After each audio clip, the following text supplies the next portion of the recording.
අරගලේ මිනිස්සු බලාපොරොත්තු වුණේ වෙනසක්. ආණ්ඩුව ජනාධිපති වීමෙන්වත් කොක්කෙන් හරි කෙක්කෙන් හරි පළාත් පාලන ආයතන බලය ලබා ගැනීමකට වෙනස ඇති කරන්න බෑ. ඒ ලොකු පාසල් ගාවට ගියාම හමුදාවේ වාහන පිරීලා ළමයි ගෙනල්ලා දාලා ඇමතිවරුන්ගේ තෙල් වියදම් අඩු කරනවා, මන්ත්‍රීවරුන් තෙල් වියදම් අඩු කරනවා, හැමෝගෙම තෙල් වියදම් අඩු කරනවා. හැබැයි මේ ආණ්ඩුව මට පේන හැටියට කක්කුටු වලවල් පොඩි පොඩි කක්කුටු වලවල් වහනවා මහා වේල්ල කඩාගෙන ගිහිල්ලා ලොකු නාස්තියක් වෙනවා හමුදාව මගෙන්. යුද හමුදාවේ තියෙන දූෂණ ක්‍රියා අති විශාලයි. උතුරු ප්‍රදේශවල ඉඩම් අල්ලගෙන ඥානක්කගේ ආරක්ෂාවට හමුදා ඛණ්ඩයක් දාලා තිබුණා එතන. කොහොමද මේ හමුදාව ආරක්ෂා කරන්නේ?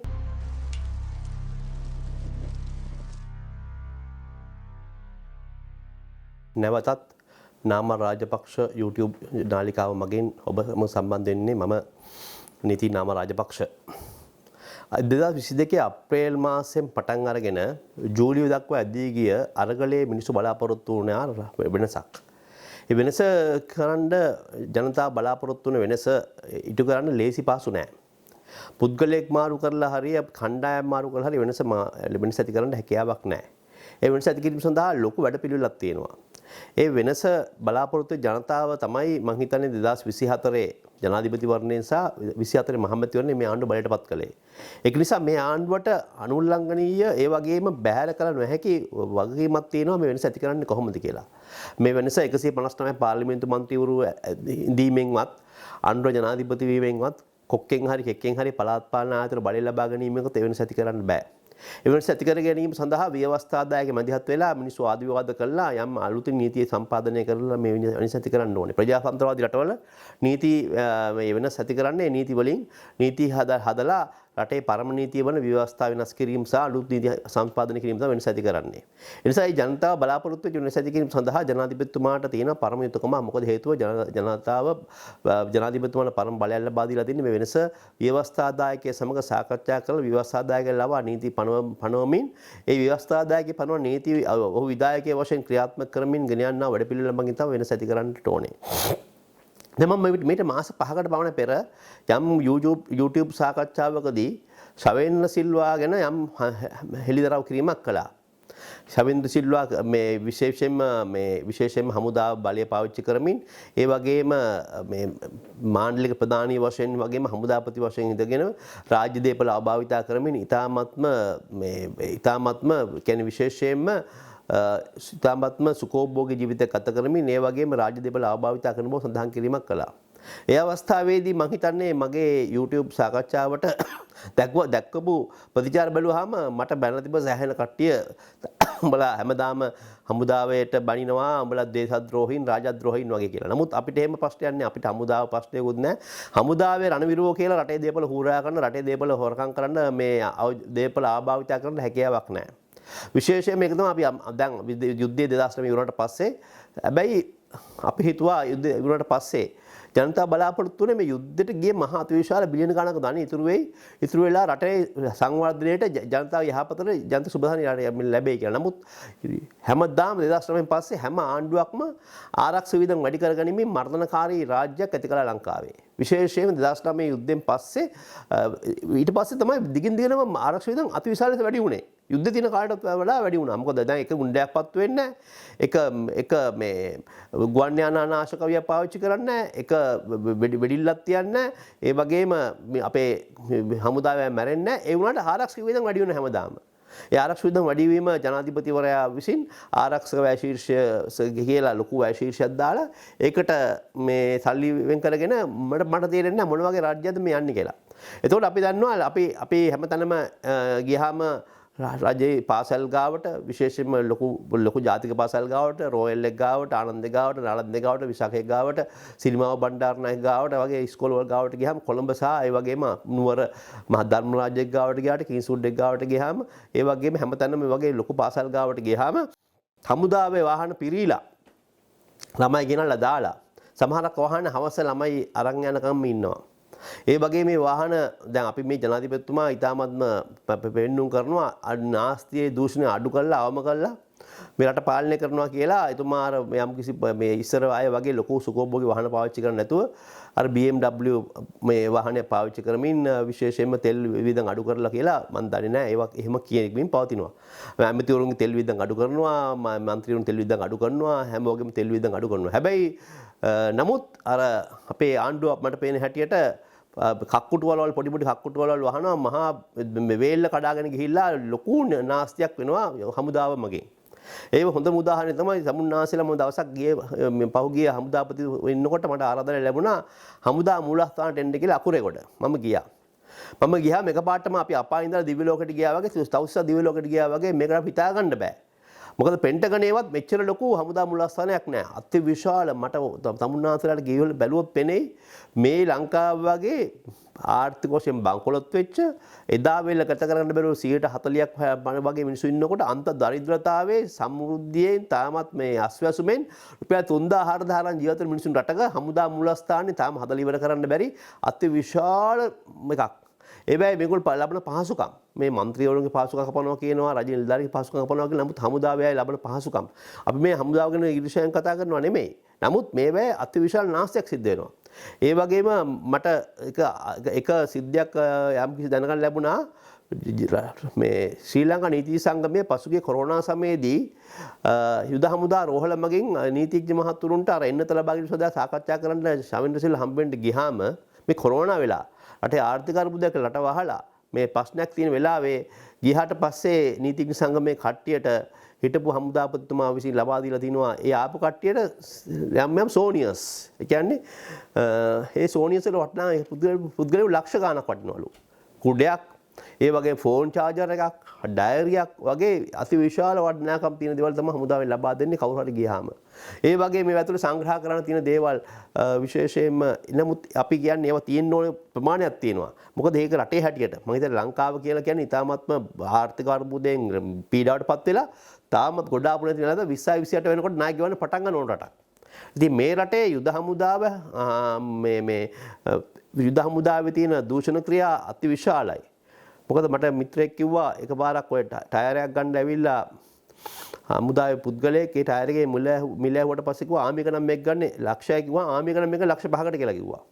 ඒ වගේ මේ සැපෙවුම් මාංශ මගින් ඒ වගේම යුද හමුදාවේ යම් යම් ටෙන්ඩර් මගින් අතිවිශාල දුෂ්ට සිද්ධ වෙන ආයතනයක්. නමුත් මිනිස්සු කතා කරන්න බයයි. මිනිස්සු අත්‍යන්න බයයි. මොකද රණවිරුව කියන හින්දා. නමුත් ලංකාවේ ධනෙ නාස්ති කරන විශාලම ආයතනයක් කියලා මට පැහැදිලිව කියන්න පුළුවන් යුද හමුදාව.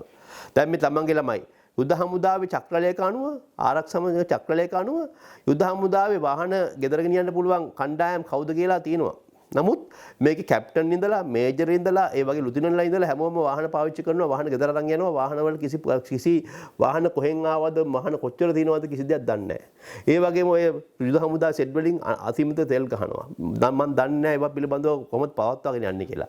ඒ වගේම ලංකාව හැමතැනම යුද හමුදා සෙබළුන් යොදාගෙන ඉසස් නිලධාරීන් උතුරු ප්‍රදේශවල ඉඩම් අල්ලගෙන ඒ ජනතාවගේ ඉඩම් අල්ලගෙන වගා කරනවා කුෂකර්ම කටයුතු කරනවා ඒවා ලාභ ලබනවා. ඒ වගේම ලංකාව හැමතැනම දැන් හොඳ උදාහරණ තමයි ළඟදී ඔය මේට්ලන්ඩ් ක්‍රෙසන්ට් වල SSC එක ඉස්සරහා හමුදාව විසින් හෝටලයක් හදුවා මේට්ලන්ඩ් කියලා හෝටලයක් හැදුවා. මේ ගිහිලා අකුරේකොට බලන්න අකුරේකොට එච්චර ඉඩ තියෙද්දි අකුරේකොට තමයි හදලා ඉවරත් නෑ. එච්චර පහසුකම් තියෙන තැනකදී ඒක අකුරේකොට පුරවන්න බෑ මං හිතන්නේ ලේසියෙන්. ඒ වගේ තැන් තව තවත් හමුදාව මේ සල්ලි නාස්ති කරනවා. ඒ වගේම අපේ අධ්‍යාපන අමාත්‍යාංශයේ සල්ලි පාවිච්චි කරමින් කොම්පඤ්ඤ වීදියේ ආරක්ෂක විද්‍යාලය කියලාක් හදලා ඒ ආරක්ෂක විද්‍යාලයට ඒ හමුදාවලේ ළමයි තමයි යන්නේ. අනික් ළමයින්ට පහසුකම් නෑ. රටේ මිනිස්සුන්ගේ බදු මුදලෙන් හලා වෙන විශේෂ වරප්‍රසාද. ඒ වගේම හැමෝම ගොඩක් වෙලාවට ඒට අමතරව විශේෂයෙන්ම මේ අපේ ජාතික පාසල් වලට ළමයි ඇතුළත් කරගෙන වරප්‍රසාද. ඒ වගේ විශේෂයෙන්ම අපේ රටේ ජනතා බදු මුදලෙන් නඩත්තු වෙන කොතලාවල මේ විශ්වවිද්‍යාලයට ඒ ළමයි ඇතුළත් කරගෙන වරප්‍රසාද සහ ඒගොල්ලෝ ඇතුළත් වීම වරප්‍රසාද. ඒ වගේ දේවල් ගොඩක් ලැබෙනවා. ඒ වරප්‍රසාද ලැබෙන්න ඕනේ ඒක ඇත්ත. නමුත් මේක පහුගිය කාලේ මේ හමුදා රාජ්‍යයක් වගේ පත් කරලා ඔය සමේන්ද්‍ර සිල්වලා වගේ අය විශේෂයෙන්ම ඒගොල්ලන්ගේ බලය පාවිච්චි කරලා ලංකාව හැමතැන ඉඩම් අල්ලගෙන බැරකුඩා කියලා කියනවා. ස්ටේෂන් කියලා කියනවා එක මේ රෙස්ටුරන්ට් පවත්වාගෙන යනවා. ඒවා නීතියක් නැහැ. වෙරළ සංරක්ෂණ කලාප වලට අයිති හොඳම උදාහරණය තමයි දෙහිවල තියෙන ස්ටේෂන් එක රෙස්ටුරන්ට් එක සහ බැරකුඩා රෙස්ටුරන්ට් එක තියෙන්නේ වෙරළ සංරක්ෂණ දෙපාර්තමේන්තුවේ ඉඩම් වල. එක්ක CJR ඉඩම් වල. ඒවා අල්ලගෙන පවත්වාගෙන යනවා. එතකොට ඒ වගේ මේකට කිට්ටුව තිබිච්ච එකපාරක් මේ කඩලා දැම්මා දේශබන්දු කියලා මේ සෝල් බීච් කියලා හොටලයක්. ඒකට කියන්නේ ඒක වෙල්ල සංරක්ෂණ දෙපාර්තමේන්තුව සහ CJR ගාඩ ඉඩම් වල තියෙනවා කියලා කියවන්නේ. එතකොට ඒවා කඩනවා නම් මේවා කොහොමද පවත්වාගෙන යන්නේ? ඒක නිසා මේ පහුගිය කාලේ එදි ශවින්ද්‍ර සිල්වලා ඒවා ගොඩක් අවභාවිතා කළා. ප්‍රධාන එක තමයි දියවන්නාවේ පාර්ලිමේන්තුව අසන දියවන්නාවේ වන සංරක්ෂණ වනජීවී කලාප සංරක්ෂණ ප්‍රදේශයක් එලි කළා. තමන් ගයක් හැදුවා. වනජීවී ප්‍රදේශය එලි කරලා ගෙවල් හදන්න හැකියාවක් නැහැ. නමුත් තමන්ගේ හමුදාපතිකම ප්‍රධාන මාණ්ඩලික නිලධාරී වීමේ ඒවා භාවිතා කළා හමුදාවේ නිලධාරීන් යොදවලා තමයි මේ ඔක්කොම කරන්නේ. එතකොට මේ වගේ රටේ සම්පත් රටේ ධනය මේ වගේ මේ හමුදාව පවත්වාගෙන හැමදාම ආරක්ෂක වියදම් වැඩි කරගෙන අනුර කුමාර දිසානායක ජනාධිපතිවරයා මේ සන්නාධ සේවන ප්‍රධානිය වශයෙන් හමුදාවෙන් ප්‍රධානිය වශයෙන් මේක ගැන අවධානය යොමු කරන්න ඕනේ. ඔබතුමාලාගේ മന്ത്രിවරුන්ට වියදම් අඩු කරලා තියෙනවා. ඇමතුරුන්ට වියදම් අඩු කරලා තියෙනවා. ජනාධිපති ලේකම්කාරී වියදම් අඩු කරලා තියෙනවා. හැබැයි ඒ කොච්චර වුණත් හමුදාවෙන් යන වියදම් නම් අපිට අඩු කරගන්න හැකියාවක් ලැබිලා නැහැ. විශේෂයෙන් අපි ලොකු හමුදා නඩත්තු කරන අවස්ථාවක් නැහැ ලංකාවේ. අපි දන්නවා අපි කොච්චර කිව්වත් අපේ රටේ මේ ප්‍රශ්න ඇති වුණේ ඉන්දියාවත් එක්ක අපේ තිබිච්ච විදේශ ප්‍රතිපත්තියේ තියෙන යම් දුර්වලකම් නිසා. නමුත් ලංකාව කවදාකවත් බෙදෙන්නවත් ලංකාවේ ජාතිකාර ප්‍රශ්නයක් આવුත් ඉන්දියාව මගහරින්නේ නැහැ. දැන් ඔබතුමාලා මං හිතන්නේ ඉන්දියාවත් එක්ක ආරක්ෂක විසුම පව ගහලා තිනවා. අපි දන්න දෙවෙනි ලෝක යුද්ධයෙන් පස්සේ ජපානයේ ලොකු හමුදාවක් පවත්වාගෙන ගියේ. හැබැයි ජපානයේ ආරක්ෂාව සම්බන්ධයෙන් ගොඩක් කටේ මැදිහත් වුණා. අපිට ඇත්තට ඉන්දියාව වගේ රටක් අපිට ආරක්ෂක විසුම මගින් අපිට එකඟ කරගන්න හැකියාවක් තියෙනවා. අපේ විදේශ ප්‍රතිපත්තිය සහ අපේ රාජතාන්ත්‍රික වල හොඳ තත්ත්වයක් තියෙනවා නම් ඉන්දියාව වගේ රටක අපිට ආරක්ෂාව සම්බන්ධයෙන් විසුමක් ගහලා අපේ ආරක්ෂාව තහවුරු කරගන්න පුළුවන්. මොකද ඉන්දියාව කවදාකවත් ලංකාව කිසිම බෙදුම් වාදයකට යටවෙන ඉඩ දෙන රටක් නෙමෙයි. ඒක නිසා අපි පැහැදිලිව අපි කියනවා මේ රටේ මේ ජනාධිපතිතුමාට ඉල්ලනවා ජනාධිපතිතුමා මේක ගැන අවධානය යොමු කරන්න ඕනේ. ජනාධිපතිතුමා හොඳ තීරණයක් ගන්න ඕනේ මේ නඩත්තු කරන අතිවිශාල හමුදාව. අපිට අවශ්‍ය නැහැ. අපි ආරක්ෂක වියදම් අඩු කරන්න ඕනේ. ඒ වගේම හමුදාව වෙන නාස්තිස් පිළිබඳව යම්කිසි විවරණයක් කළා. ඒ වගේම හමුදාවේ වාහන මේ ලංකාවේ හැමතැනම ඉස්කෝලවල ගානේ තියෙන තරම්. මොකද පොදු ප්‍රමාණයක් දෙන්න. යුද හමුදාවෙන් බස් එකක් දාලා හැමෝගෙම ළමයි එකගෙන ඇවිල්ලා දාන්න විදියට ලැස්ති කරන්න පුළුවන්. නැත්තම් ඒ වගේ ක්‍රමයක් කරන්න. මේ තැන් වල ගිහිල්ලා හමුදාවේ වාහන දවස් 30ෙම ඩ්‍රයිවර්ලා මේ අපේ රටේ සම්පත් මේ නාස්ති වෙන්නේ. ඒක නිසා මේ හැමතැනම නාස්ති අඩු කරනවා නම් දූෂණ අඩු කරනවා නම් මේ හමුදාවල හොඳම උදාහරණය තමයි ශවින්ද්‍ර සිල්වා කාලයක් තිස්සේ එයා බලාපොරොත්තු වුණා එයාට ආජීවකයක් තියෙනවා කියලා ඥානක්ක කියලා තියෙනවා කියලා. ඥානක් කියලා තියෙන හින්දා ඥානක්කගේ මේ අතවැස්සෙක් වුණා. ඒ රතුනුල් හමුදාවේ මෙයා මේ අපේ හමුදාවේ ඉන්න ගම රතුනුල් හමුදාවේ සමාජිකයෙක් කියලා ඥානක්කගේ ආරක්ෂාවට හමුදා ඛණ්ඩයක් දාලා තිබුණා එතන. එහෙම කරන්නේ කොහොමද? අපේ හමුදාවේ සල්ලි ඥානක්කගේ ආරක්ෂාවට හමුදා ඛණ්ඩයක් දාලා තිබුණේ මා රාජ්‍ය ලාභාවිතා කිරීමක්. අවුරුදු ගාණක් තිස්සේ අපි දැක්කා ඥානක්ක හම්බෙන්න පහුගිය කාලේ අරගලේ කාලේ කට්ටිය ගියාම හමුදාව තමයි ආරක්ෂා කරන් හිටියේ. කොහොමද මේ හමුදාව ආරක්ෂා කරන්නේ? මේ ඥානක්ක කියන කාන්තාව සාතර කියන කාන්තාවක් යම්කිසි මේ වගේ මිත්‍යා වැඩ කරන කාන්තාවක් මෙයාගේ මිත්‍යා අදහස් වලට මේ ගැළපෙන ලෙස ක්‍රියා කරන නිසා එයාට ආරක්ෂාවක් දීලා තිබුණා. එතකොට ඒක අපේ රාජ්‍ය ලාභාවිතා කිරීමක් නෙමෙයිද? මේ පොඩි රාජ්‍ය ලාභාවිතා කිරීම කට්ටිය අද වෙනකොට රිමාන්ඩ් බාරටපත් වෙලා ඉන්නවා. මේ හිරදඩුවල් ලබනවා. එතකොට මේ වගේ දේවල් හමුදාවේ මොකද හොඳ උදාහරණය තමයි රාජපක්ෂලා පහුගිය කාලේ තමන්ගේ අම්මගේ තාත්තගේ සෝන නේවි එක සහ පහත් බීම් සංවර්ධන මණ්ඩලයේ සල්ලි වලින් හදලා අවභාවිතා කරලා තියෙනවා. ඒ වගේ හා සමානම ක්‍රියාවක් තමයි මේ රාජපක්ෂවරුන් පත් කරපු. ඒ වගේම මෙයා ගොඩක් වෙලාවට යුද්ධයේදී ක්‍රියා කළේ අනික් කට්ටිය යුද්ධ කරන අවස්ථාවන් වලදී මෙයා වවුනේ වෙලා ඉඳලා යම්කිසි සිද්ධියක් වුණාම මාධ්‍ය වේදින් එක ගිහිල්ලා ඒ මාධ්‍ය සංදර්ශන පැවැත්වුවේ මෙයා විශේෂයෙන්ම අපි හමුදාවේ චායි ගාල්ල ගෙලවයි කට්ටිය තමයි හමුදාවේ හොඳටම සේවය කළා හොඳටම ක්‍රියා කළේ. නමුත් මෙයා මොකද්ද කළේ? අර ඒ කාලේ හිටපු රූපවාහිනී කණ්ඩායම අර කණ්ඩායම මේ කණ්ඩායම සහභාගී කරගෙන මාධ්‍ය සංදර්ශනය පවත්වලා එයා යුද්ධයේ මහා වීරිය බවට පත් කරගත්තා.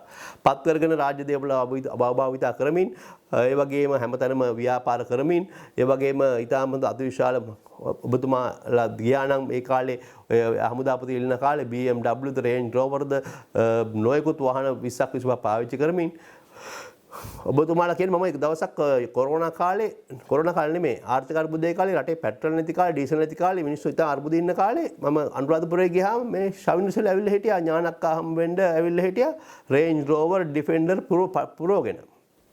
එහෙම තමයි ඒගොල්ලෝ පාවිච්චි කරන රටේ මිනිහෙකුට යන්න වාහනයකට යන්න පෙට්‍රල් නැහැ. ඩීසල් නැහැ. පෙට්‍රල් පෝලින් ඩීසල් පෝලින් තියෙන කාලේ ශවින්ද්‍ර සිල්වා ඥානක්ක හම්බෙන්න මෙහින වාහන 10 15ක් අරගෙන යනවා. ඒ කොහොම තමයි රටේ මේ නීති ක්‍රියාත්මක වෙලා තියෙන්නේ පහුගිය කාලේ කිසි දැන් වර්තමානයේ නීති ක්‍රියාත්මක වෙන්න හදනවා කියලා කියනවා.